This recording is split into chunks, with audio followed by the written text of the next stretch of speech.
Flowers grow without worry, trusting that the sun will shine and the rain will fall as needed. They bloom in their time, radiating beauty that points to God's perfect design. As believers, we are called to trust God's provision and timing. We don't need to strive or worry. God knows exactly what we need and will bring us to bloom in His perfect season. Jesus said, "Consider how the wildflowers grow. They do not labor or spin. Yet I tell you, not even Solomon in all his splendor was dressed like one of these." Luke 12:27.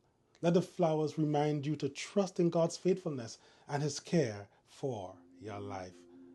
I am Michael Horsford, and may you be filled by God's morning